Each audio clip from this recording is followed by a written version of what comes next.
Happy Hump Day. Welcome back to another podcast. How you doing today, Deuce? All good here. All eyes on Irma. Just hoping something knocks it out to sea somehow. I don't think it's going to happen, but hoping and praying for everybody. You're our resident weatherman. You give me your thoughts on what's going to happen. I'm no expert, but in my spare time, I do like to be a nerd about the weather. I would say my best guess is East Florida, anywhere from Miami up to maybe Jupiter area. I think somewhere along there is going to get a glancing blow. Which still can be pretty bad. A couple of years ago, Matthew did some pretty good damage near Jacksonville. I think they'll get a glancing blow, and unfortunately, I think it's too late for it to miss everything. I think somewhere between Myrtle Beach and the Outer Banks is probably going to get hit with a direct landfall. At that point, I don't think it'll be what it is now, Category 5. I think it'll probably be a 3 or 4, but still, that could do some serious damage. Well, we'll definitely keep our eye on that. Going back to last weekend, give me your thoughts on what happened in the Dell Technologies. Just a continuation of what we've seen this year. The takeover by the youngsters, it's in full effect. Justin Thomas wins after a pretty good battle with Jordan Spieth. He kind of pulled away at the end. Spieth obviously is probably a more complete player, but that is what Spieth is lacking, that explosiveness of someone like Justin Thomas, where he just has that sixth gear with the power he possesses. And it's impressive. When he gets the putter going, he's actually a pretty good putter. It's not as consistent, obviously, as some of the other top players, but 5 wins this year is pretty good. Does that sew up Player of the Year? I think so. I think DJ maybe, or Spieth, if they win the last 2 events, you probably have an argument. I think one of them has to win the last 2 events. I think it probably has to be Spieth anyway. What big names will not be moving on to Stage 3 of the FedEx Cup? Couple ones we mentioned last week. Bubba Watson and Adam Scott. Adam Scott shockingly decided to play after he said he wasn't, but he did not play well enough to move on. Most of the big names actually kind of locked up their spots, so no real surprises for the general public if you'll be tuning in next week when it starts. Some of the regular names. Snedeker's already out with an injury. Russell Knox missed out by 1. Like I said, Bubba, Patrick Rogers, Adam Scott, but no one huge. Where do we head next week? We're taking a weekend off here. I think they're doing it. It's kind of a weird break in the middle. My guess is they do it because of the NFL schedule. Who knows, though? Just my little conspiracy theory.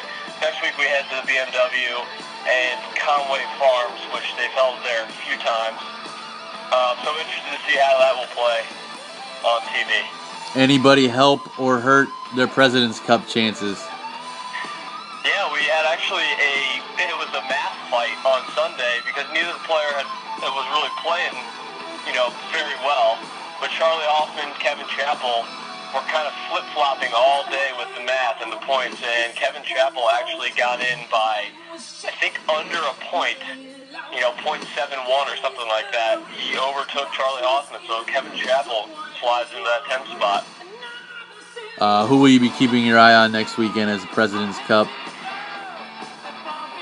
draws closer? The picks are actually tonight at 5 p.m. I think I have that right. It's either this week or next week at 5 p.m. There's no more drama left in it for the U.S. side, I don't believe, unless someone pulls a Webb Simpson and texts the captain and begs to get on. It's Charlie Hoffman. I kind of think it's a no-brainer at this point. You like those 2 choices? I've been one to, let's get some of the young kids into the President's Cup, even if there's only 1 or 2 veterans per se. The President's Cup, who really cares? Let the young kids kind of get acclimated to the system, the format, playing with partners. So I would like to see them go younger, but Phil wants to be part of this deal. He wants to make a little more Ryder Cup run, so it was inevitable. Any other golf notes as we head into the week off?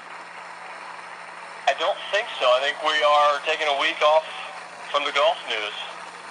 1 week under our belts in college football. Give me your 2 or 3 biggest takeaways from the weekend.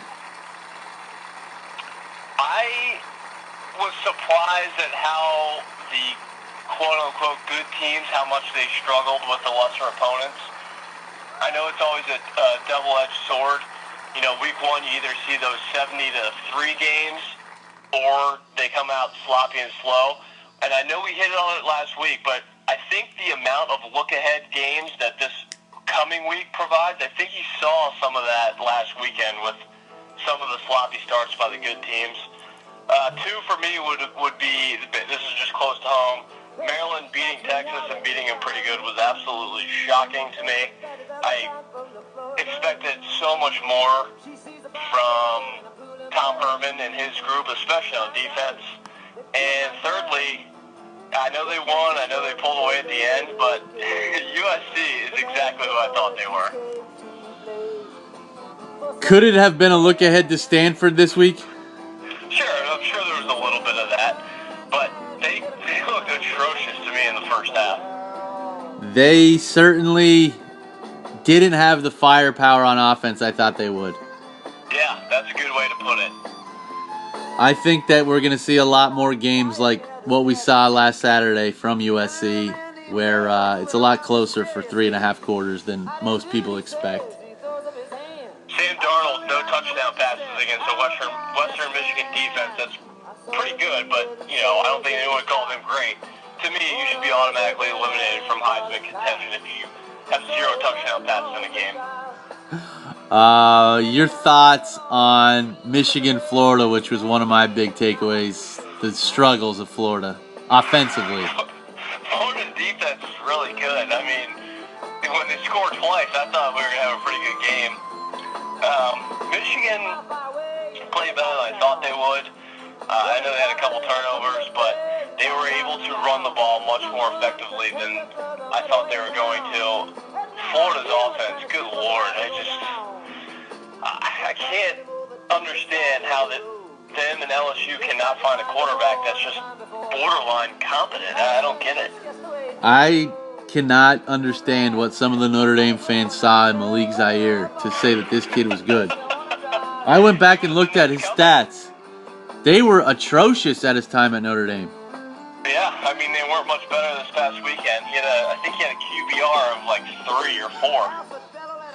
That might be an upgrade from what Florida had last year. It definitely was. Takeaways from Florida State, Bama. I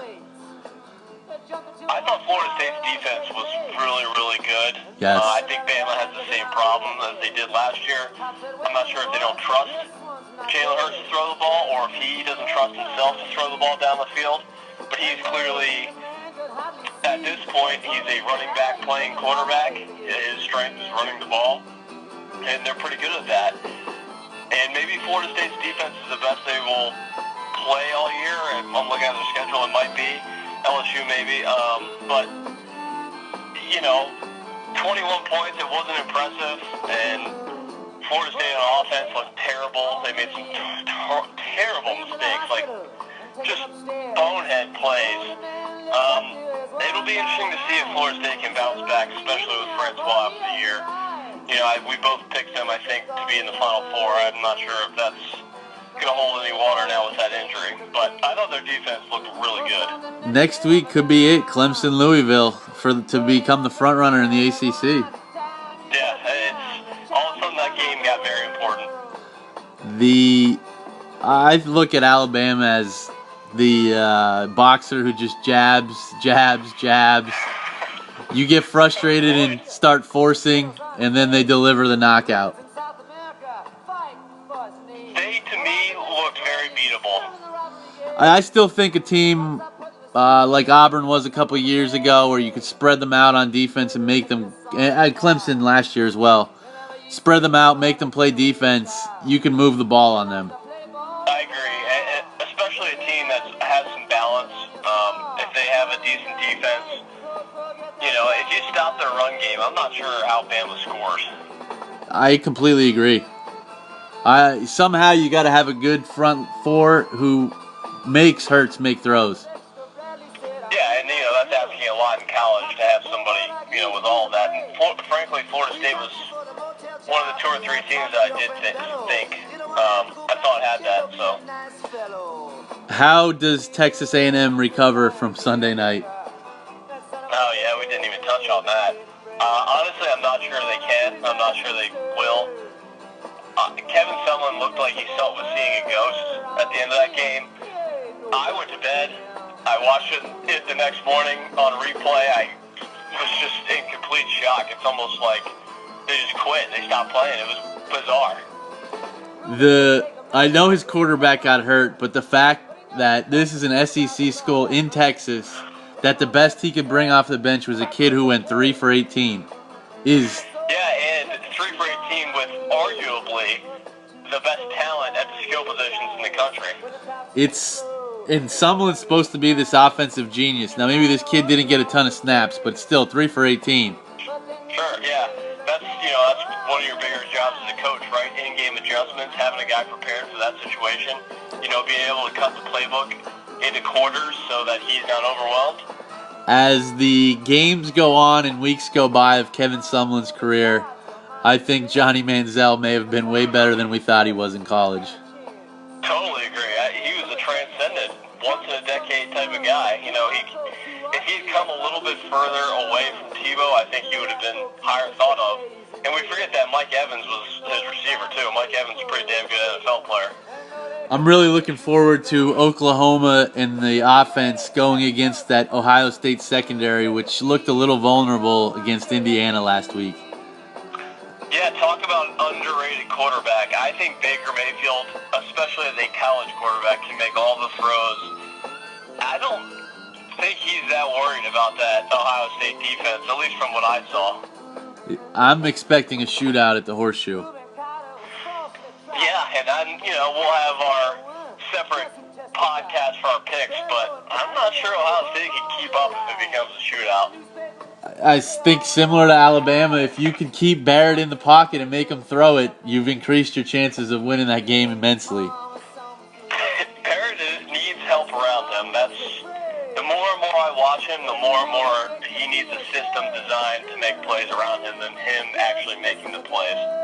They may have found something with Dobbins, with Weber getting hurt, but I'm a little surprised that Barrett has not progressed more in his career at Ohio State. I think he's regressed. You probably are right in that. And maybe it was just the initial flash, like, wow, this kid could be really good, and maybe he just wasn't that good. And what else will you be looking forward to on Saturday? I mean, that to me is the game. I watched actually a little Oklahoma this weekend just in preparation. I think their offensive line is one of the best in the country.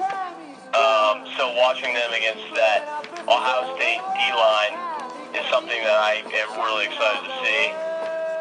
Other games on the slate, I know you'll be in attendance at one, so I'll probably try to flick that on. The Pitt-Penn State game, that line is a little bit low for what I thought it was going to be, so I would love to hear your thoughts on that at some point, because Penn State looked pretty good. Auburn-Clemson is the other game that looks the best to me. Georgia-Notre Dame I'd have an interest in. I think Georgia is vastly overrated. One game we're leaving off that I actually just realized was Saturday, Stanford-USC. That may be the one I'm most looking forward to. Oh, yeah, you're right. 8:30. I didn't realize that was the night game. We have Stanford-USC, Notre Dame, Georgia, and Clemson all at night. And Ohio State as well. Ohio State's at game. Oklahoma, I believe, is 7:30 kickoff. Right. I think Clemson-Auburn maybe 5:30. Wow. What a slate. I think it's a great second week, maybe better than the first. Clemson-Auburn is at 7. Oklahoma-Ohio State at 7:30. Georgia-Notre Dame at 7:30. Stanford-USC at 8:30. So, if there was ever a time to settle in deep into a couch, I suggest going to Shields Beverage on Friday to pick up your weekend selection. Great plug. We needed a break for our sponsor there. I'm going to give you 5 things. You tell me overrated, underrated as we conclude the recap. All right. Michigan's all-maize uniforms.